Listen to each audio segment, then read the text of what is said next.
Hi there. We're going to talk about downward facing dog today. A quick tutorial on how to get into it and how to be in it in a safe manner, and also how to make it feel really good. So downward dog, we stand on our hands and our feet. And a lot of people or a lot of yogis think that the main purpose of downward facing dog is to bring your heels down to the floor. But that is incorrect. So when you go into the downward facing dog, your hands need to be spread out wide, like that.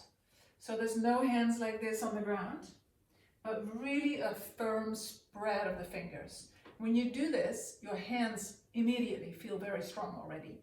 So place your hands on the ground, come onto your hands and knees, and spread those fingers out really wide. The middle finger is pointing straight to the front, and the other fingers spreading away from each other as much as possible.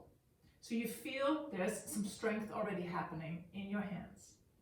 Then you can look at your knees for a moment. They're underneath your hips. So the toes are pointed in the back for now, just to get a feel for this position. And then you can tuck your toes underneath. So your knees are hip width apart. Forgot to mention that. They're hip width apart underneath the hips. Hands underneath the shoulders. That's about right. Then you tuck your toes underneath and you can see your feet in the back already also being hip width apart. Now we can lift our knees off the ground and you can see that all the weight is now going into our hands and our wrists. So that's a little harsh. So let's push away from the hands before we lift the knees first. Then we lift the knees and come into your tippy toes. Okay? So when you're here, you can play around a little bit with shifting the weight away from the hands and shifting the weight into the hands. So away from the hands and into the hands. Now you can move your head with this. So when you move away from the hands, you can look towards your navel or your feet. And then when you go to the hands, you move your head to look at the hands. Now come down for a moment, take a rest, shake your wrists out. Now this is the thing. When we stay too much to the front, there is so much weight on the wrists, and eventually you won't want to do it anymore because it simply hurts. So when you go into the position, always remember that you push away from the hands.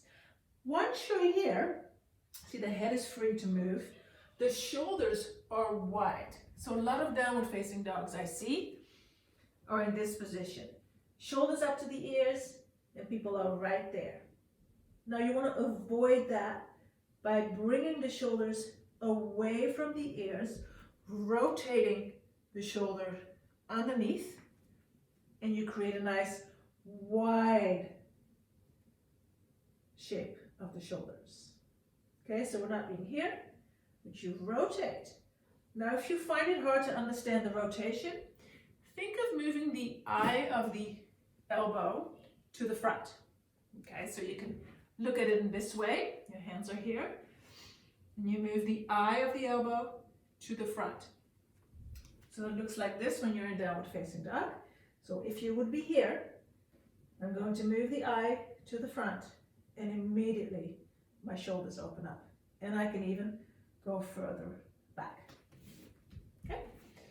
Now, once you've found that position, so push away from the hands, shoulders wide, eye of the elbow to the front. You can keep your knees bent so you can focus on lengthening the spine. If I would be here and I would focus mainly on dropping my heels down, what would happen is this. To lengthen my hamstrings, I will compensate by moving more towards my hands again. So it would look like this again.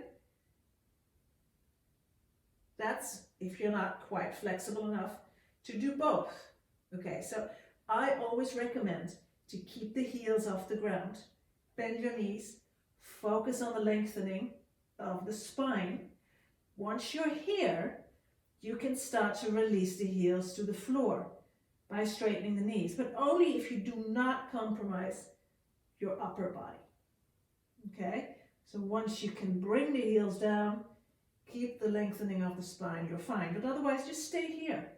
In time, the heels will go down to the floor and you'll be in a full downward dog. But even with the heels up, you're in a full downward dog and you feel good in the position. My opinion, yoga should feel good. Yoga should enhance your life, should not bother your life. So do what feels good and what is healthy for your body. Good luck. Bye.